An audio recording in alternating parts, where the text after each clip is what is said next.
નવસારી મહાનગરપાલિકાની ચૂંટણીને લઈને રાજકીય ગરમાવો તેજ થઈ રહ્યો છે। અહીં વોર્ડ નંબર 5માંથી ભારતીય જનતા પાર્ટીના ઉમેદવાર દ્વારા ચૂંટણી પ્રચારની શરૂઆત કરી દેવામાં આવી છે અને તેઓ જ્યારે લોકોની વચ્ચે જઈ રહ્યા છે તો લોકો પાણીની, ડ્રેનેજની અને ગટરની તેમજ પીવાના પાણી સહિતની જે સમસ્યાઓ છે તેના મુદ્દા ઉઠાવી રહ્યા છે। ચર્ચાઓ ઘણી બધી છે। હવે લોકો માટે એ પ્રશ્ન છે કે તેઓ શું અનુભવી નેતાને કોર્પોરેટર બનાવશે કે પછી નવા નિશાળિયાઓને બનાવશે, કારણ કે પહેલાની વાત કરીએ તો વિજલપુર નગરપાલિકાના સમયમાં મુકેશ અગ્રવાલ કોર્પોરેટર તરીકે સેવા આપી ચૂક્યા છે। નગરપાલિકા જ્યારે હતી તે સમયે ને હવે જ્યારે મહાનગરપાલિકા બની ગયું છે ત્યારે આ પહેલી ચૂંટણી યોજાવા જઈ રહી છે ત્યારે તેઓ પણ આવ્યા છે મેદાનમાં। નવા ચહેરાઓ તરીકે સંગીતાબેન, મીનાક્ષીબેન અને પરિમલ કુમાર મેદાનમાં જોવા મળી રહ્યા છે ને આવી સ્થિતિમાં મતદારો કોને પસંદ કરશે તે સૌથી મોટો પ્રશ્ન છે। પરિમલ ખંડુભાઈ ટંડેલ અને ઓબીસી માંથી ઉમેદવારી નોંધાવી છે ભારતીય જનતા પાર્ટી। કેટલા નવા ચહેરાઓ છે અને કેટલા ઉમેદવારો છે? એમ નવા ચહેરાની વાત કરીએ તો 3 ચહેરા એમાં, એટલે એકચ્યુઅલી 2 જ ચહેરા જ ગણે તો હા સારું, કેમ કે અમે વર્ષોથી ભારતીય જનતા પાર્ટી સાથે જ કામ કરી રહ્યા છે અને યુવા મોરચામાંથી મને આ વખતે નવી જવાબદારી મળી છે કે ઉમેદવાર તરીકે ભારતીય જનતા પાર્ટીમાંથી ઉમેદવારી મળી છે। મૂળભૂત સુવિધાના કામો કબીલપુર વિસ્તારમાં કઈ રીતના કરશે તમે? મોસ્ટલી રનિંગ જ છે।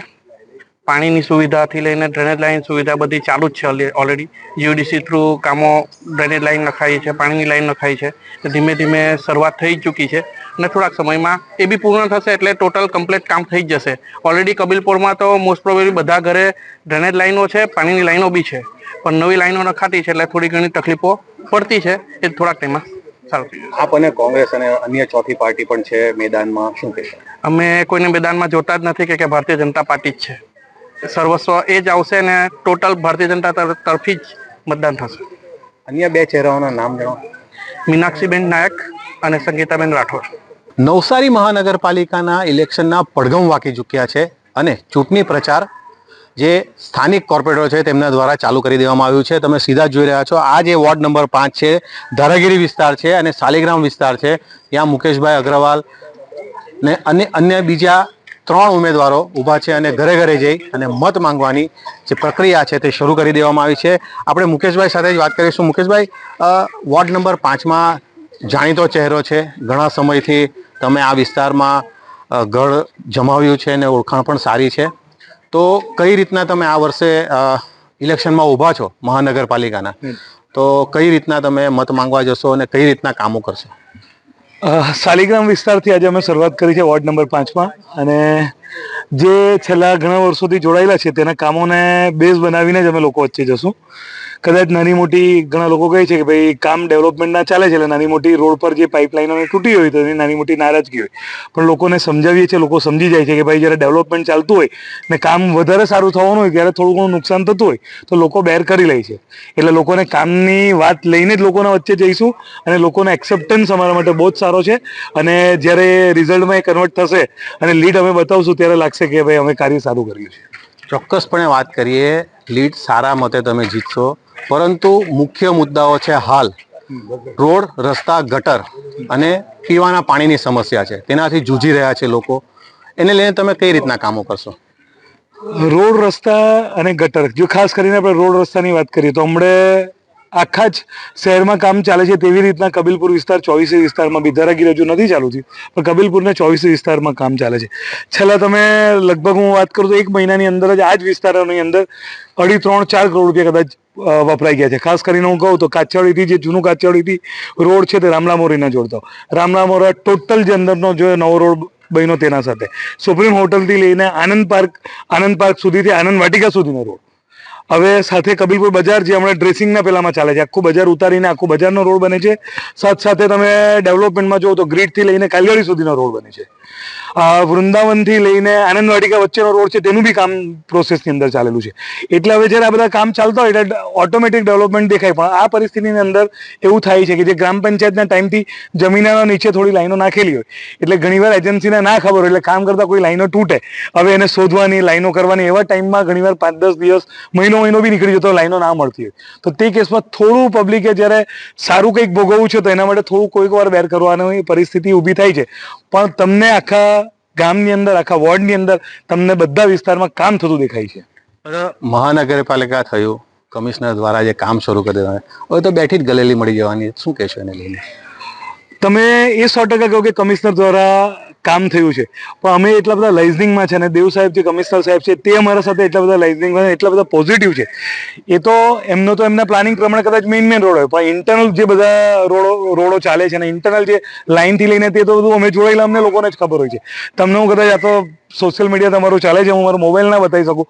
સાહેબ સાથે છેલ્લા 5 દિવસની અંદર કમસે કમ મારી 5 થી 7 વાર વાત થઈ છે અને વોટ્સએપથી અમારે કેટલી બધી વસ્તુ જ્યાં જ્યાં રિક્વાયરમેન્ટ છે ને બધી ટોટલી એમના સાથે કોમ્યુનિકેશન થઈ છે ને વિધિન 1 or 2 મિનિટ્સમાં એમનો મને રિપ્લાય હોય છે કે ભાઈ આ પરિસ્થિતિમાં અહીંયા આ ચાલે છે, અહીંયા ડામરની તકલીફ છે, આમાં 4 દિવસ લાગશે, આમાં 2 દિવસ લાગશે.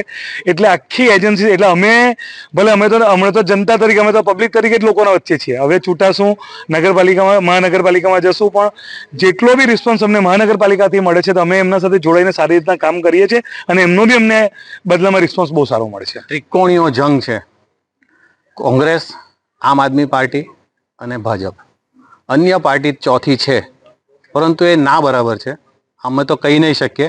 પરંતુ શું કહેશો, કોંગ્રેસને કઈ રીતના તમે જોશો?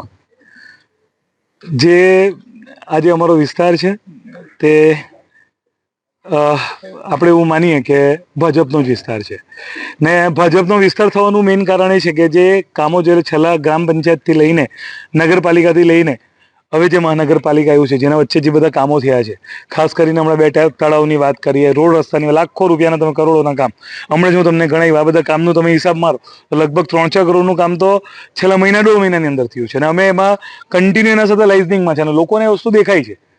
એટલે અમે તો અમારા વિસ્તારને સુંદર, સારું કેવી રીતના બની શકે ને તે બતાવીને જ અમે લોકો વચ્ચે જવાના છે. ને જ્યારે રિઝલ્ટમાં કન્વર્ટ થશે ત્યારે તમે જોશો કે આ બધો વિસ્તાર માત્ર ને માત્ર ભાજપનો છે ને તે ભાજપના વિકાસના કામને લઈને જ ભાજપ સાથે જોડાયેલો છે. ખાસ કરીને વાત કરીએ તો મિરલભાઈ ભાજપમાં કર્મઠ કાર્યકર્તા હતા અને હવે કોંગ્રેસમાં છે, શું કહેશો તમે એને લઈને? શું કહેશો? કાર્યકર્તા હતા એટલે હું માનું કે કાર્યકર્તા હતા, છેલ્લા તમે 10 વર્ષથી જોવો તો બહુ એક્ટિવ કાર્યકર્તા નહીં હતા તમે. એટલે હવે કદાચ 10 વર્ષ પહેલા કાર્યકર્તા હશે ને, થોડા એક્ટિવ કાર્યકર્તા હશે. એટલે એને તો હવે અમે એની કંઈક એના માટે અલગથી સ્પેશિયલ કંઈ ગણતરી લેવાની જરૂર જ નથી, કારણ કે જે છેલ્લા વખતોથી અમે પંચાયતથી લઈને નગરપાલિકાથી લઈને મહાનગરપાલિકા વચ્ચે આ જે સ્પાન 10 થી 15 વર્ષનો સ્પાન છે, અમે તો મિરલભાઈને 15 વર્ષના સ્પાનમાં, એ તો વોર્ડ નંબર 13 માં રહે છે, ભલે વોર્ડ નંબર 5 થી ઊભા છે પણ વોર્ડ નંબર 13 માં રહે છે. એટલે 15 વર્ષના સ્પાનમાં અમે મિરલભાઈને કોઈ વચ્ચે કોઈ બી જગ્યાએ જોયા જ નથી. એટલે અમારે તો એ વસ્તુનું કંઈક એમાં કમેન્ટ કરવાની કે એના માટે એનો અમને ઇફેક્ટ પડશે એવું મને 1% માં બી કશું દેખાતું નથી. તો ચોક્કસપણે કહી શકાય કે ભાજપના જ જે કર્મઠ કાર્યકર્તા હતા મિલનભાઈ, તે ભાજપનો જે ખેસ છે તે છોડી અને કોંગ્રેસમાં જોડાયા છે અને 5 નંબરમાંથી જ કોંગ્રેસમાંથી ઊભા છે. હવે જોવાનું એ રહ્યું કે મિરલભાઈ જીતશે કે મુકેશભાઈ, જે મોટી લીડની વાત કરી અને ફરી કોંગ્રેસ આ વોર્ડની અંદર કોઈ પણ કાર્યકર્તા ઊભો નહીં રાખશે તેવી વાતો કરી હતી. પરંતુ હવે જોવાનું એ રહ્યું કે મહાનગરપાલિકામાં જીત્યા બાદ મૂળભૂત સુવિધાના જે કામો છે તે ક્યારે કરવામાં આવશે, કેવી રીતના પૂર્ણ કરવામાં આવશે, તે તો એક આવનારો સમય જ બતાવશે. ત્યારે હવે ઇલેક્શનની રાહ જોવી અને વિજયની રાહ જોવી, ત્યારબાદ જ નક્કી થશે કામો. Minesh Tailor, spark to news, Navsari.